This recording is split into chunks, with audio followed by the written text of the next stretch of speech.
E aí, pessoal, tudo bem? Sejam bem-vindos à nossa 11ª videoaula da disciplina de máquinas térmicas. E hoje nós vamos falar a respeito da segunda lei da termodinâmica. Então, dando início a essa aula número 11, nós vimos lá na primeira lei da termodinâmica que para um sistema percorrendo um ciclo, nós temos que a integral cíclica do calor, ela necessariamente é igual à integral cíclica do trabalho. Ou, fazendo a integração, né, dessas duas situações, o calor líquido é igual ao trabalho líquido. Porém, essa primeira lei ela não restringe a direção dos fluxos de calor e trabalho. Ela simplesmente diz que é possível eu transferir, né, toda a parcela de calor em trabalho, ou vice-versa, né, toda a parcela de trabalho em calor. Tá? Porém, a gente verifica na prática que essa situação não é possível. Tá? Ela viola algumas situações. Do contrário, até poderia acontecer transferência total de trabalho em calor, tá? Porque a gente tem perdas, né? A gente tem perdas aí relacionadas à transferência, né, de calor em trabalho. A gente tem o que a gente chama aí de irreversibilidades, tá? Que impedem um rendimento aí 100%. E o que veio com a segunda lei? Tá? Ela veio aí para nos dar uma ideia de direção. Tá?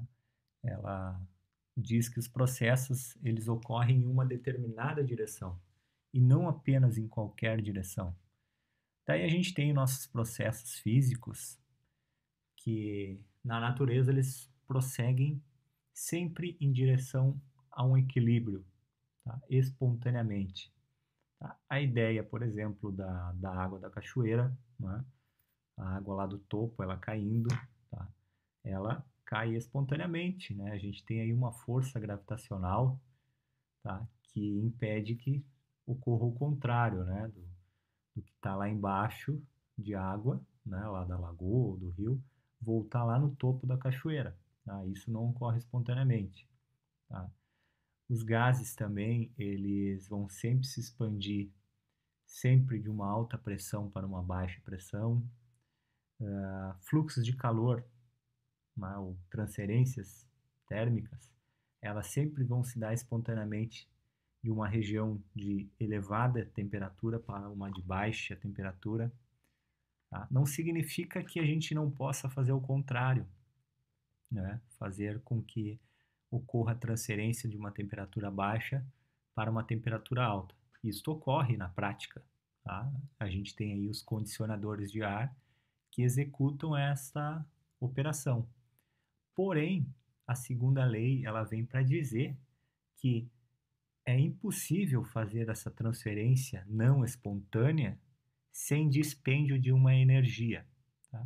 Sem a adição de uma energia aí externa, oriunda aí da vizinhança. Por exemplo, o condicionador de ar ele vai fazer o processo inverso, né, de uma transferência de uma temperatura baixa para uma elevada, com um dispêndio de energia, né, a nossa energia elétrica. Né? A gente alimenta esse condicionador de ar para o quê? Para o compressor que está ali no dispositivo fazer a operação, né, de compressão do fluido e fazer com que ocorra então um processo inverso. Tá? Então a gente vai ver que tem ponderações, tá? E quem pondera é a segunda lei da termodinâmica. Aqui nós temos uma ideia, né? Uma ideia prática do que seria essa espontaneidade e a inversão do processo espontâneo. Então a gente tem aqui uma queda d'água, né? Uma cachoeira, a gente colocou aí na base dessa cachoeira um moinhos, tá? Um moinho que está acoplado aqui a um eixo, e esse eixo, consequentemente, também ele está acoplado aqui a uma massa, né, a uma carga, aonde ele pode elevar essa carga conforme a movimentação desse moinho. Então, digamos que a queda d'água, né, movimentou esse moinho de modo com que a massa elevou-se, tá? De modo espontâneo. E digamos que a gente interrompa a queda d'água, né? Mude o desvio aí da água de alguma forma, com que não caia mais água aqui nesse moinho, através desse moinho. Porém, eu tenho aqui uma energia potencial, né? Eu tenho uma energia potencial aqui armazenada, que foi armazenada. E se a gente soltar, né, fazer com que essa massa ela caia novamente, a gente pode movimentar esse moinho, né? E digamos que esse moinho esteja submerso na água, ele não vai fazer com que a água retorne lá no topo da cachoeira. Ele é impossível de acontecer. A primeira lei da termodinâmica, ela rege a questão das transferências de uma forma de energia em outra, tá? Pela primeira lei da termodinâmica, ela não pondera essa impossibilidade de que ocorra essa transferência de energia potencial em energia mecânica para movimentar aqui o moinho e voltar novamente a uma energia potencial lá na queda d'água. Ela não pondera isso, ela não dá direção. A segunda lei ela vem para mostrar que existe aí uma direção. E até mesmo as perdas, né, associadas aqui ao atrito entre as peças, a primeira lei da termodinâmica não pondera, que são as nossas irreversibilidades, né, situações onde a gente não consegue converter essas perdas em uma forma de energia mais útil. O que nós veremos? Tá? Nós veremos que processos espontâneos, tá, eles só podem prosseguir em uma determinada direção. E a primeira lei da termodinâmica, ela não observa essa direção. Ela simplesmente diz que é possível eu converter uma forma de energia em outra, de forma idêntica, de quantidades idênticas, independente da viabilidade do processo. O que seria a viabilidade do processo? Tá? Eu não estou considerando o que pode acontecer durante esse processo. Pode ocorrer perdas, ou as chamadas irreversibilidades, que nós vamos definir um pouquinho mais adiante, que uma vez acontecendo, a gente tem quantidades que a gente não consegue converter numa forma de energia mais útil. E como é que surge essa segunda lei da termodinâmica, né? A partir das experiências de Joule, onde ele observa, né, que calor ele não poderia ser totalmente convertido em trabalho. Tá? No entanto, o inverso, ou seja, trabalho em calor, eu conseguiria converter aí 100%. Então, ficou evidente que tanto calor e trabalho não são formas completamente intercambiáveis de energia. Além disso, né, ele observou que quando uma forma de energia é transferida para outra forma, muitas vezes ocorria o que a gente chama aí de uma forma menos útil, que é justamente as perdas, as irreversibilidades. E nós veremos que um processo só irá de fato acontecer se ele respeitar tanto a primeira lei da termodinâmica quanto a segunda lei. Para isso, então, a gente vai partir agora para algumas definições básicas, né, para ter um entendimento aí dos enunciados da segunda lei da termodinâmica. Então, vamos para algumas definições. A primeira delas é quanto aos reservatórios de energia térmica. Né? Então, um reservatório de energia térmica, ou apenas reservatório, é um sistema suficientemente grande que possa fornecer ou remover quantidades finitas de calor sem sofrer qualquer variação de temperatura. O que isso quer dizer? No exemplo de uma máquina térmica, numa usina de potência a vapor, que em aulas anteriores a gente já deu uma definição básica de uma operação de uma usina, a gente tem um dispositivo que é a fornalha, aonde vai ser queimado o combustível. E a queima desse combustível, né, ela gera uma energia, e essa energia, a energia térmica, ela é transferida para uma caldeira. Para a caldeira, então, fazer o papel de vaporizar o meu fluido de trabalho, a água, no caso, né? Para chegar lá em condições de vapor superaquecido. E essa transferência, né, ou taxa de transferência de calor, ela deverá ocorrer, né? Digamos, é interessante que ela ocorra de forma isotérmica, ou seja, sem perdas. Significa o quê? Que eu estou alimentando aquela fornalha constantemente e estou transferindo energia no mesmo potencial, na mesma taxa, sem perdas, né? Que é a condição ideal de um chamado reservatório de energia, ou fonte, né? Que é a parte que a gente diz que é a parte quente, a fonte. Então, para ter uma característica de fonte, essa taxa de transferência ela tem que ser constante. O que não seria, então, constante? Né? Por que a taxa poderia não ser constante? Vamos a um exemplo. Digamos que eu esteja alimentando essa fornalha com madeira, né? Para eu manter sempre a mesma taxa de transferência de calor, porque eu estou transferindo energia térmica para a caldeira, e eu começo a ter uma matéria-prima mais úmida, uma madeira com um elevado teor de umidade. Isso vai impactar no patamar de energia dessa fornalha, né? A quantidade de poder calorífico ela vai modificar e, consequentemente, vai modificar também a minha taxa de transferência de calor para a caldeira. Então, não é um exemplo muito bom de uma fonte, tá? Porque a fonte ela tem que fornecer uma quantidade sempre constante de energia. E o que seria um sumidouro? Um sumidouro seria o contrário, né? É aquele dispositivo que recebe energia e ele sempre vai receber no mesmo patamar. Tá? Um grande exemplo disso é o oceano. Né?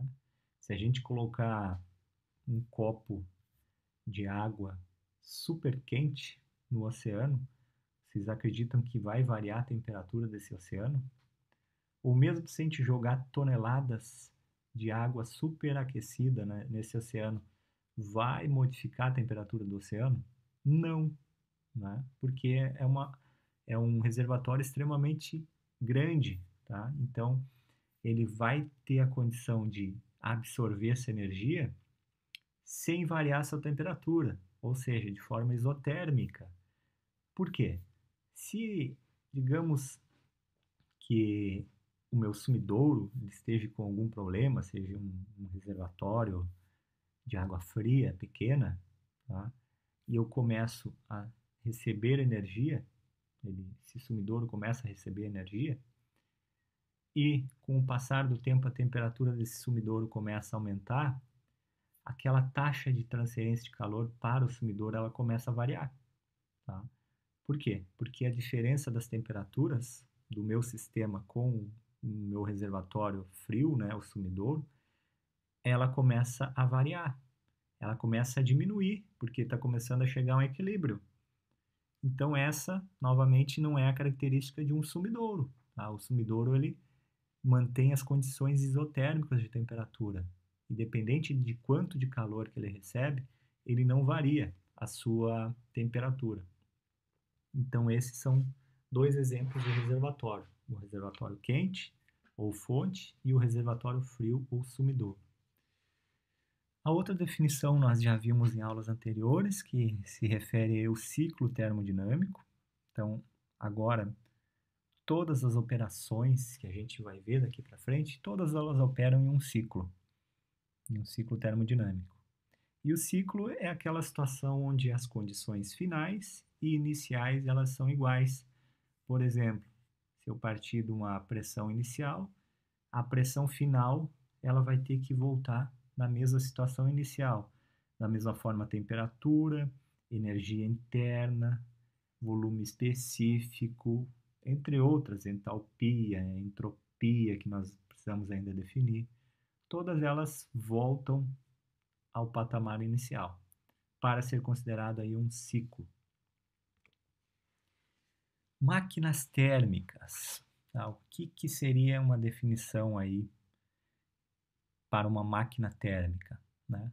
É um sistema termodinâmico que opera aí num ciclo, em que calor líquido é transferido e a partir do qual é entregue trabalho líquido. Tá? Então essa é uma definição mais geral aí do que seria uma máquina térmica. É a transferência de um calor para um sistema e esse sistema entrega trabalho líquido. Tá? Essas são as condições. E a parte de calor líquido se refere à diferença entre o calor que está entrando e a quantidade de calor que está saindo. É necessário que saia uma quantidade de calor para que esse ciclo termodinâmico ocorra. Tá? E a gente vai ver com maior detalhe por que essa quantidade de calor ela precisa sair. E esse fluido de trabalho que percorre esse ciclo termodinâmico, ele é submetido a uma série de processos, tá? De diferentes processos. Eu tenho um processo diferente na caldeira, um processo diferente na turbina, um processo diferente no condensador e um processo diferente aí numa bomba. Por isso que nós vimos aí na aula anterior esses dispositivos aqui individualmente. A eficiência térmica, que vai definir então a eficiência dessa máquina térmica, ela vai medir o índice de desempenho do dispositivo de produção de trabalho, né? E ele é nada mais do que a razão entre um resultado que a gente deseja, que na verdade é aquele trabalho líquido, e o fornecimento necessário, aquela entrada de calor lá do reservatório quente. A gente definiu aí também em aulas anteriores, né, que essa eficiência térmica ela tem um valor sempre inferior a 1. Né? Ela vai ter sempre um valor inferior a 1, ou se a gente levar o valor percentual, 100%. Tá? E o que seria o fornecimento necessário? Ou seja, o trabalho líquido de saída. Por que de saída? Porque a gente tem sempre um patamar maior de trabalho na saída do que na entrada. Tá? Ou seja, o de saída, naquela representação da máquina térmica, é o trabalho da turbina. E o de entrada seria a quantidade de energia que a gente precisou colocar lá na bomba para fazer a recirculação de líquido. E lembrando sempre que o fornecimento necessário não é o calor líquido, que é a diferença entre o calor que entra lá na caldeira e o calor que sai lá no condensador. Eles são diferentes. Tá? Então, o fornecimento necessário está relacionado apenas ao calor que entra, tá? Não ao calor líquido. Então, se a gente colocar aqui estes termos e aplicar a primeira lei da termodinâmica para a máquina térmica, vamos voltar lá no diagrama, o que está entrando e o que está saindo. Está entrando calor aqui da fornalha para a caldeira e está entrando trabalho aqui para a bomba. Está saindo trabalho aqui da turbina e está saindo calor aqui do condensador para o sumidouro. Então, pelo balanço, a gente tem aqui um calor líquido menos um trabalho líquido. É igual à variação da energia interna do sistema, que no caso do ciclo termodinâmico é zero. Então, no final das contas, o trabalho líquido é igual ao calor líquido. E esta expressão a gente pode estar modificando, né, colocando lá na expressão de eficiência térmica, tá, como está sendo mostrado aqui. Trabalho líquido que sai, calor que entra menos calor que sai, dividido pelo calor que entra. Então, essa eficiência ela pode ser também definida como 1 menos a razão do calor que sai sobre o calor que entra. Em muitas referências, vocês vão ver esse calor que sai, calor que entra, como QL e QH. O QL dessa expressão está representando a temperatura baixa TL. E o QH está representando a temperatura alta, TH. Né? Ou, né, no inglês, né, o high, low, né? Poderia também ser uma outra definição aí para esses subscritos. Então, vocês podem ver aí muitas vezes essa eficiência apresentada deste modo. Vamos para um exemplo, então, de aplicação aí desta eficiência térmica. O exemplo, então, 11.1. Uma usina de vapor produz 50 megawatts de trabalho líquido. Né? Então, seria aquele W líquido de saída, né? Enquanto queima combustível para produzir 150 megawatts de energia a alta temperatura. Então, é o nosso QH. Determina a eficiência térmica do ciclo e o calor rejeitado pelo ciclo para a vizinhança. E eu quero saber o QL. Eu quero saber a eficiência térmica e quero saber o QL. Então, para saber a eficiência térmica, né, eu divido a quantidade de trabalho líquido pela quantidade de calor que entra. E chego aí numa eficiência de 33%. E para determinar a quantidade de calor rejeitado, eu sei que o trabalho líquido de saída é uma relação entre o calor de entrada menos o calor de saída, sendo que eu tenho esses dois valores, tanto do trabalho líquido quanto do calor de entrada. Então, isolando aqui o QL, a gente chega numa quantidade que foi rejeitada de energia de 100 megawatts. E reparem o quanto de energia foi rejeitado. E de fato é isto mesmo que ocorre numa máquina térmica. Uma grande parcela de energia ela é convertida numa forma menos útil, né, que seria esses 100 megawatts. E o ideal, né, é conseguir aproveitar esses 100 megawatts para outros processos que a gente vai ver mais para frente, o que a gente chama aí de cogeração, para poder aproveitar isso aqui, ó. Porque isso aqui ele vai lá para o condensador e não se aproveita mais essa parcela de energia. Então, de 150 megawatts que entra, 100 está indo para o condensador. A gente poderia aproveitar um pouco mais dessa energia. Refrigeradores e bombas de calor. A gente definiu aqui o que são máquinas térmicas. Agora a gente precisa definir o que são refrigeradores e bombas de calor. Também são dispositivos que vão operar por meio de um ciclo termodinâmico. Só que eles vão transferir calor de um meio com temperatura baixa para outro com temperatura alta. É completamente o inverso de uma máquina térmica, que promove o quê? Uma transferência de um reservatório a uma temperatura alta para uma temperatura baixa. Aqui é exatamente o contrário.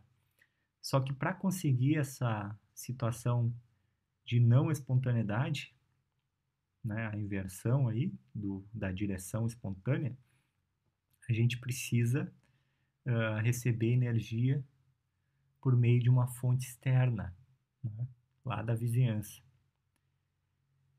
E refrigeradores e bombas de calor, elas vão funcionar no mesmo ciclo, tá, termodinâmico. O que vai mudar entre elas são os objetivos.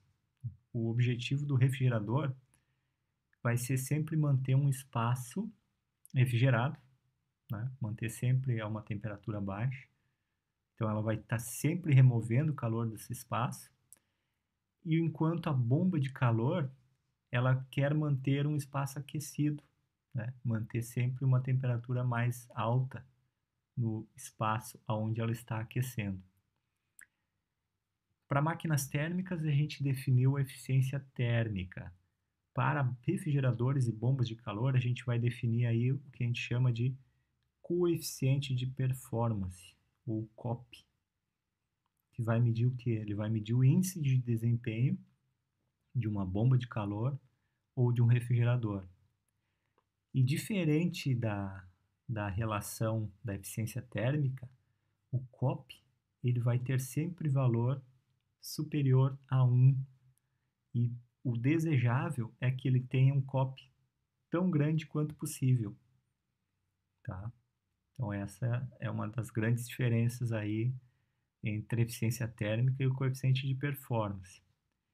E vai mudar apenas com relação a refrigerador e a bomba de calor o efeito desejado, que no caso do refrigerador é manter um espaço refrigerado e no caso da bomba é manter um espaço aquecido.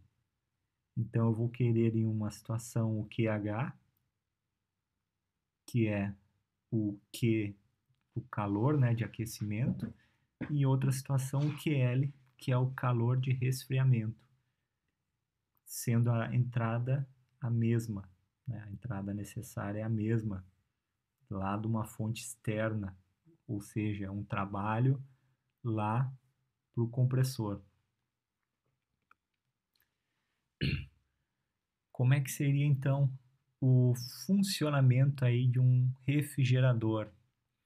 A gente tem então aqui um ambiente quente, que a gente pode dizer aí como a nossa fonte TH, e um espaço refrigerado, ou seja, a nossa fonte TL. E eu vou desejar aqui, ó, no caso do refrigerador, o calor QL, né? Eu vou desejar retirar desse espaço refrigerado sempre uma taxa de transferência de calor QL e vou mandar para fora, né, para o meu ambiente externo, uma quantidade de taxa de calor QH, né, um patamar mais alto de temperatura. E eu preciso fornecer aqui uma entrada de trabalho para o quê? Para um compressor. Então, como é que opera esse ciclo? Vamos abrir aqui, ó, nesse desenho. O ciclo de refrigeração, então, ele vai ser composto aí por um condensador, por um compressor, por um evaporador e por uma válvula de expansão. Ou seja, eu tenho aqui uma seção de estrangulamento, é o que a gente viu lá na aula passada, na aula número 10. Para quem não assistiu essa aula, vou deixar disponível aqui no card. Tá? E a gente viu que tinha válvulas de estrangulamento ou até mesmo um capilar. Então, para esse efeito de válvula de expansão, anteriormente eu vou ter um capilar e depois uma válvula e depois uma seção tubo, né, maior do que esta outra. Para promover o quê? Para promover um efeito térmico aqui, ó, uma redução de temperatura e uma redução de pressão. Esta é uma situação desejável para que a gente consiga com que o fluido de trabalho ele atinja temperaturas muito baixas. Então, iniciando aqui, ó, eu vou iniciar em alguma parte aqui do ciclo para entendimento de vocês. Eu tenho aqui o que a gente chama de evaporador, tá? Ou simplesmente aquele equipamento que está na parte do nosso ambiente. Se a gente estejamos falando aí de um split, tá? Um condicionador de ar de split, que eu vou usar aí como exemplo, aquela parte do ambiente que fica exposta aqui para o ambiente é o evaporador, que tem a finalidade de quê? De evaporar o fluido de trabalho. Fluido de trabalho é um fluido refrigerante que condensa e evapora com uma certa facilidade. Na entrada, então eu vou iniciar aqui com a entrada para o evaporador. Esse meu fluido refrigerante, ele está numa temperatura elevadíssima, não, baixíssima. Ele está numa temperatura baixíssima e no estado líquido. Ao passar por esse evaporador, que é uma espécie de um trocador enorme, ou de um radiador de um veículo, né, onde o fluido ele vai percorrer por tubulações e aletas para promover aí uma troca térmica eficiente. Ainda tem um circulador de ar para fazer uma recirculação aqui do ar do ambiente, daqui do ambiente, desse espaço refrigerado. Esse fluido de trabalho ele vai absorver a energia do ambiente que está numa temperatura maior. Então vai haver uma transferência de calor do ambiente para o fluido de trabalho que está numa temperatura muito baixa. E consequentemente, o meu espaço ele vai se mantendo refrigerado conforme o passar do tempo, porque eu estou fazendo aí uma troca térmica. Estou também fazendo o quê? Fazendo com que o ambiente ele esteja mais seco. Por quê? Porque ela é uma mistura de ar, né, e vapor d'água. Eu tenho umidade, eu tenho um teor de umidade nesse espaço. E esse vapor de água, ao entrar em contato indireto, né, apenas nas paredes aqui desse grande radiador, né, ele vai condensar. Ele vai perder energia, ele está como vapor, ele vai perder energia e vai ficar líquido, né? Ele vai ficar um líquido saturado. Ele condensa, por isso que a gente tem um dreno nesse evaporador, aquela água, né, que sai do equipamento, é simplesmente o dreno, é a quantidade de água que foi liquefeita, né? Então, o espaço, com o passar do tempo, ele vai cada vez mais se tornando menos úmido. E o grau de energia também vai diminuindo, que é o propósito, né, do condicionador de ar ou do refrigerador, manter um espaço refrigerado. O fluido, então, ele começa que é líquido, né, na entrada do evaporador, ele começa a vaporizar. A temperatura, ela modifica um pouco. Tá? Com esta energia transferida, eu consegui evaporar, tá? Então eu ganhei, no caso, o fluido de trabalho, ele ganhou a energia latente, que é da evaporação, né, da mudança de líquido para vapor, e também pode ter ganho um pouco de energia sensível, né? A temperatura ficou um pouquinho mais alta. É um dispositivo onde o processo vai ocorrer de forma a pressão constante, né? A pressão não varia. E a partir deste outro dispositivo, a pressão daí já aumenta. Então, a finalidade agora do compressor, que vai operar, né, o pistão aqui do compressor, que vai comprimir o fluido de trabalho, ele vai aumentar a pressão do meu fluido. Aqui, então, na saída do compressor, eu vou ter um fluido no estado gasoso, né, numa alta temperatura e numa alta pressão. Então, é uma nova etapa de processo, aonde vai tanto aumentar a pressão quanto a temperatura. Temperatura de 60 graus, né, e pressão de 800 kPa. É o exemplo aqui, né, da água. A próxima etapa é fazer com que esse fluido de trabalho ele entre agora num condensador. Tá? Esse condensador vai ser já o dispositivo externo do sistema de split. Esse dispositivo também ele vai constituir aí por um radiador, né, um trocador de calor,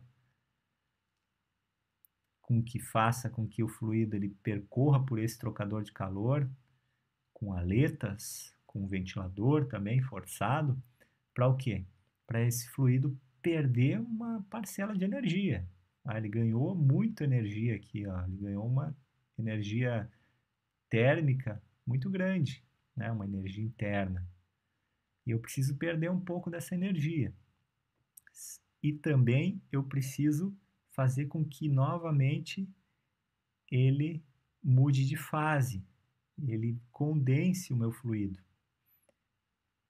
Então a energia transferida aqui agora é a energia latente novamente e um pouco de energia sensível também, porque a temperatura ela vai diminuir, no exemplo aqui de 60 para 30 graus.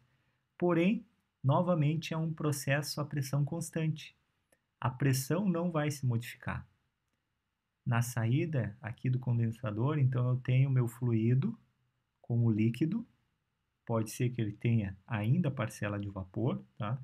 Mas preferencialmente como líquido a uma elevada pressão e a uma temperatura menor do que na entrada do condensador, porque transferiu essa energia para a minha vizinhança, para o ambiente.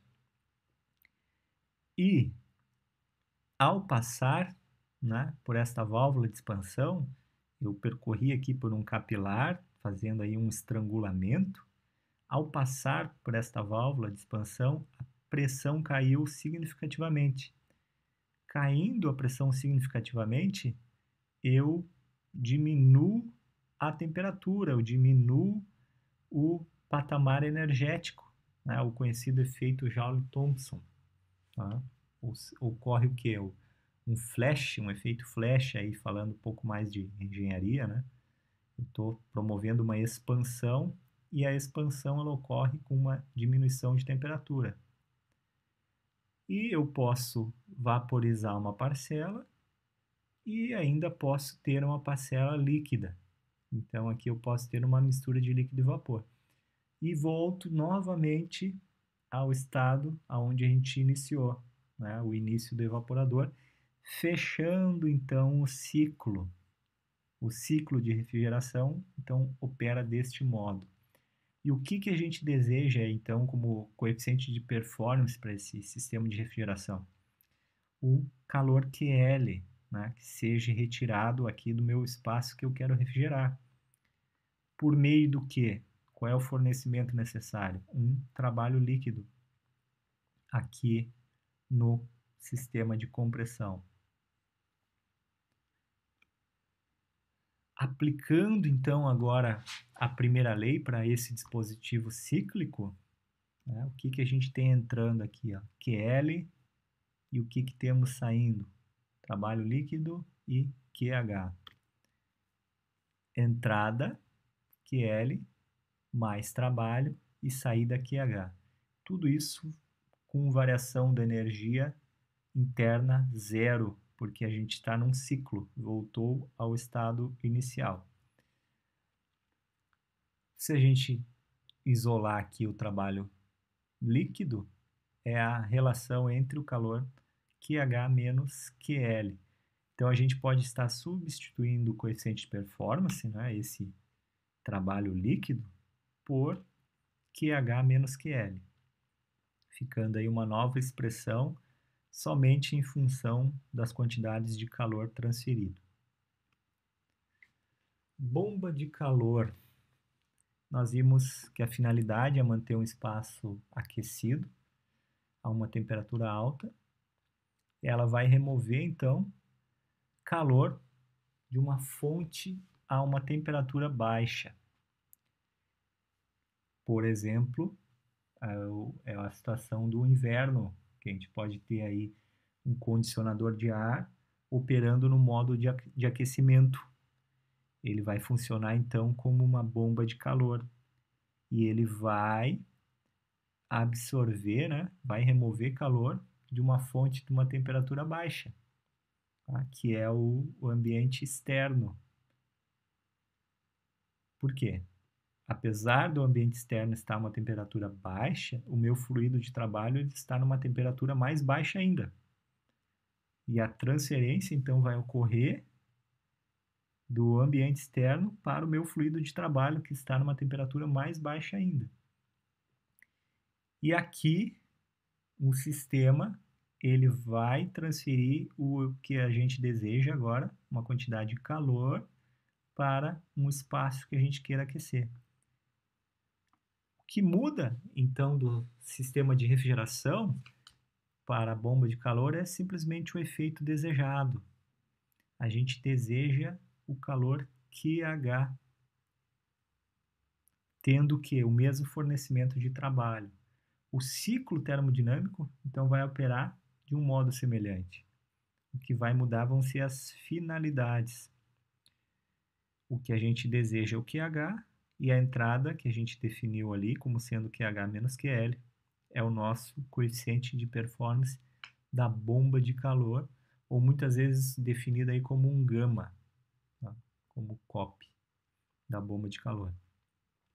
Existe uma relação entre as duas, entre o coeficiente da bomba de calor e do refrigerador. O da bomba de calor é o coeficiente do refrigerador mais 1. Tá? É uma relação que é existente entre as duas. Aqui a gente tem um exemplo de um dispositivo que opere dos dois modos, no modo de aquecimento e no modo de refrigeração. É como se a gente tivesse aí o nosso condicionador de ar, né, o split, trabalhando aí, possibilitando, né, trabalhar tanto para refrigerar quanto para aquecer. O que se muda? Né?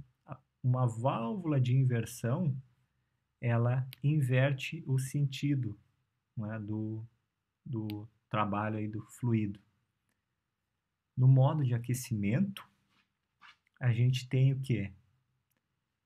Antes disso, né, antes de explicar, fica mais conveniente agora a gente falar em serpentina externa e serpentina interna do que um condensador e um evaporador. A serpentina interna, do modo de aquecimento, ela vai fazer o quê? Ela vai mandar uma alta temperatura do fluido de trabalho para o meu espaço que a gente quer manter aquecido. Então, o compressor, ele comprimiu o fluido de trabalho, né, o gás, e elevou a temperatura e passou aqui por uma serpentina.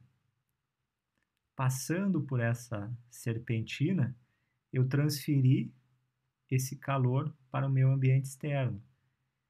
E no final dessa serpentina, a energia do fluido de trabalho ela foi menor. Então, ela condensa. Aqui eu já estou como vapor, ela condensa aqui no final e diminui a temperatura. Para finalizar, eu tenho aqui a minha válvula de expansão para fazer com que o meu fluido ele diminua mais ainda a temperatura e diminua a pressão, para passar agora para uma serpentina externa que vai fazer a finalidade aqui do evaporador. Ou seja, o meu ambiente externo, frio, ele vai transferir calor para o meu fluido de trabalho, que está numa temperatura menor ainda do que o ambiente externo. Então, tem aqui uma transferência QL, que faz com que ocorra o quê? Novamente, evapore o meu fluido de trabalho e volte aqui para a compressão como um gás, né? O compressor ele precisa receber gás para pressurizar e novamente fechar o ciclo. E no modo de refrigeração é o que a gente viu aqui na explicação deste esquema. Ele vai operar então nesta funcionalidade que foi explicada anteriormente. Então, o que vai mudar aqui no sistema dual, que a gente chama, né, é a adição de uma válvula de inversão que inverte aqui o sentido. Aqui agora para o modo de refrigeração, o meu compressor, que está numa temperatura alta, o fluido de trabalho manda, né, manda não, ele vai lá para uma serpentina externa agora. Antes ele iria para uma serpentina interna. Como se eu invertesse, então, essas serpentinas.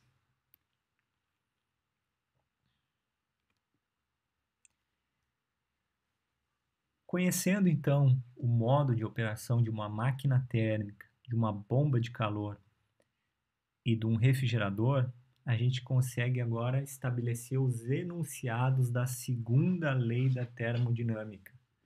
O primeiro enunciado é o de Kelvin Planck, né, que diz o quê?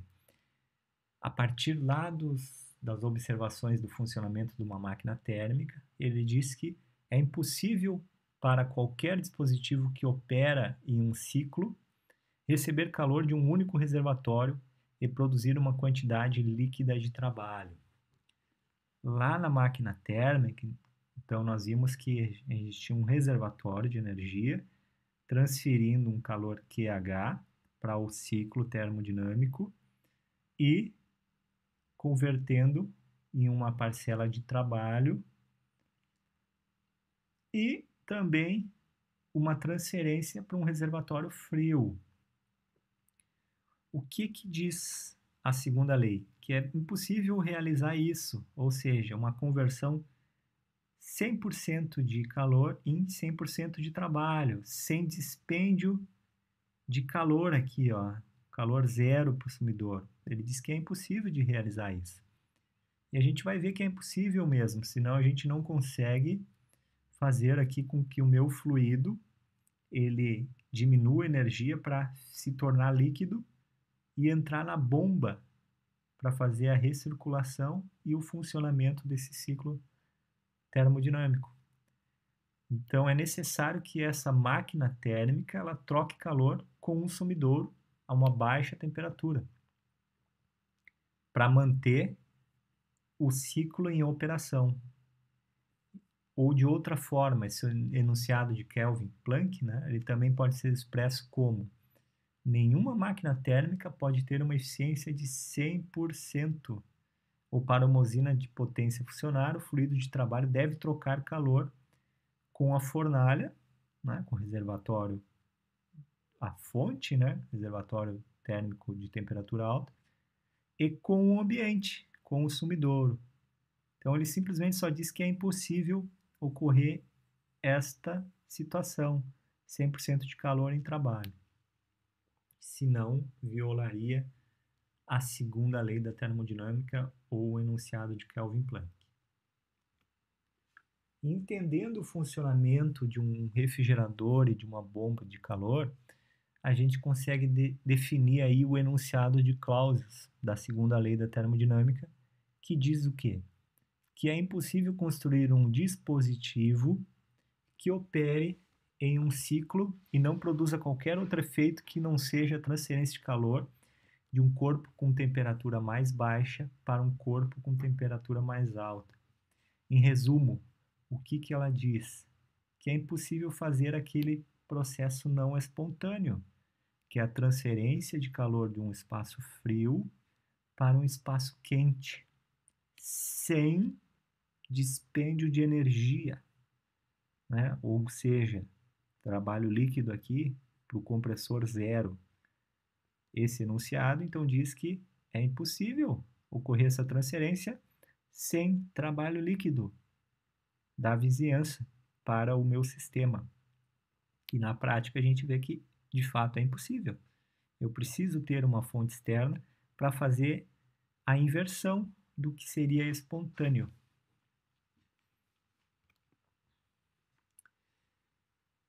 E qualquer dispositivo que viole algum dos enunciados, né, ele precisa obedecer para funcionar, né, para o processo operar, ele precisa obedecer os dois enunciados. Se caso viole um enunciado e não viole o outro, não é possível de que o processo ocorra.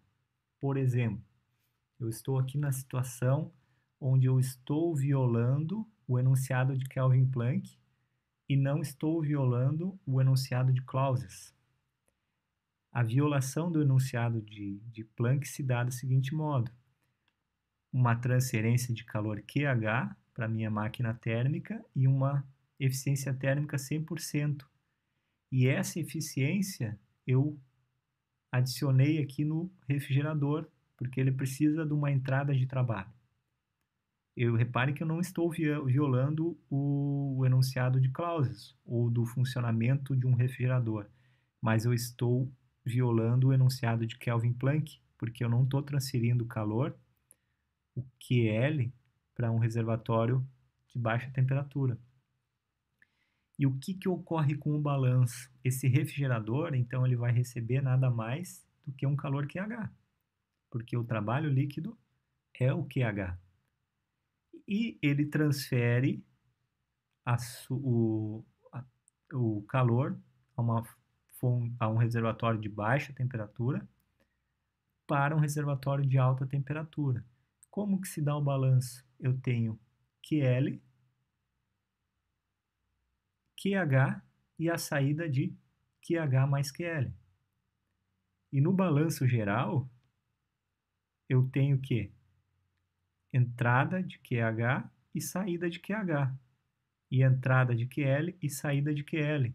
Ou simplesmente eu tenho isto. Eu estou violando também o enunciado de Clausius. É como, no balanço geral, né? É como se eu transferisse calor de uma fonte QL e transferisse essa mesma quantidade QL para um reservatório de alta temperatura. E isso é impossível. Reparem que, novamente, se eu violar alguma dos enunciados, eu estou violando os dois. Certo? Algumas tentativas foram tomadas aí para tentar fazer a violação aí ou da primeira lei ou da segunda lei. E qualquer dispositivo que viola tanto a primeira quanto a segunda, ele passou a ser chamado aí de moto contínuo. Até patentes tentaram se desenvolver, né, com essas violações. Se o dispositivo ele viola a primeira lei, por meio aí de uma criação de energia, ele é definido aí como um moto contínuo de primeira espécie, né, o PMMM1. Agora, se ele violar a segunda lei, ele passa a se chamar de moto contínuo de segunda espécie, ou PMM2, que é a situação mostrada aqui na ilustração. Reparem que eu, na violação da primeira lei, eu não tenho aqui uma fonte, um reservatório térmico, para transferir calor aqui para essa caldeira. A caldeira ela é aquecida por meio do próprio gerador que está acoplado a uma turbina. Então, uma parcela de energia elétrica produzida lá no gerador, através da turbina, né, da movimentação da turbina, foi colocada para um aquecedor elétrico. E a outra parcela, não utilizada no aquecimento, ela vai então para a minha vizinhança. O que eu estou violando seria esta parte aqui de transferência de calor QH. Aqui, novamente, eu tenho tudo certo, né? O condensador com a saída de calor para condensar o fluido para que a bomba possa operar. E, novamente, eu não tenho também entrada de trabalho aqui para a bomba. Quem está gerando trabalho para a bomba funcionar é a própria turbina. A turbina, então, gera energia, transfere, né, melhor dizendo, energia para um gerador e para a bomba. Pergunto, como é que está violando a primeira lei da termodinâmica? A gente está criando energia. Como é que a gente dá o startup desta planta? Digamos que eu estou com os equipamentos todos parados. Quem é que vai gerar energia elétrica para aquecer aqui o meu fluido de trabalho? Né? Se o gerador ele está parado, a turbina está parada. Não tem como operar esse sistema. É necessário o fornecimento de energia de uma fonte externa para esse sistema entrar em operação. Eu até poderia utilizar aqui um aquecedor, promover uma parcela aqui para aquecimento, manter um aquecimento nessa caldeira, mas eu preciso de uma fonte externa para iniciar esse sistema e para que ele funcione, entre em operação. E no moto contínuo de segunda espécie, como é que estaria violando a segunda lei da termodinâmica, ou mais precisamente o enunciado de Kelvin Planck? Repare que eu tenho uma máquina térmica contendo uma caldeira com entrada de calor, né? Então agora aqui está certinho, né? Eu tenho uma entrada de calor, fluido de trabalho vai para a turbina, gera-se aí um trabalho líquido e a minha turbina, meu fluido que sai da turbina, ele não passa por um condensador como passa aqui nesse sistema. Ele simplesmente vai direto para a bomba. Ele está violando a segunda lei porque eu não estou transferindo calor aqui para um condensador, tá? Não está saindo calor, não temos um condensador. Primeiro problema, a bomba para de operar. Por quê? Porque eu não consigo construir uma turbina que esgote totalmente a energia do meu fluido de trabalho. O meu fluido de trabalho ele vai sair aqui ainda com uma quantidade muito grande de vapor. E é importante que ele saia como vapor, porque se ele saia como líquido, eu estou com um título muito baixo aqui nessa turbina e ele está promovendo aí um efeito de corrosão nas pás dessa turbina. A gente vai ver, quando entrar em mais detalhes no ciclo de potência a vapor, que o projeto desta turbina ele deve atender de modo com que a saída desse fluido de trabalho ele saia no mínimo como vapor saturado. Porque se tiver uma parcela muito baixa de título, ou seja, uma condensação muito grande nessa turbina, ele vai danificar as pás dessa turbina, não vai conseguir aguentar o condensado que promove aí a corrosão. Então, já não opera, não entra em operação, porque a bomba ela foi projetada para receber líquido. Se ela receber vapor, como é que eu vou fazer com que condense uma parcela de vapor que tem aqui na saída da turbina? Para que a bomba possa puxar. Ela puxa, né, ela faz a sucção de líquido. Se tiver gás, vai começar a ocorrer um efeito de cavitação. Né? O gás ele não consegue movimentar aí as aletas. Na verdade, as aletas são movimentadas por uma energia que não foi colocada aqui, né? Mas se for gás, não vai movimentar direito, de uma forma correta, as aletas aqui dessa bomba. E não vai pressurizar o fluido. Então, reparem que a gente tem aqui, novamente, uma violação, que no caso agora é a violação da segunda lei. Bom, pessoal, por hoje é isso. Nós aprendemos as definições da segunda lei da termodinâmica, a partir dos enunciados de Kelvin Planck, tendo entendimento do funcionamento de uma máquina térmica, e o enunciado de Clausius, tendo o entendimento de um sistema de refrigeração e bomba de calor. E na próxima aula nós vamos trabalhar aí com reversibilidades e irreversibilidades. E é isso. Um abraço e até a próxima aula.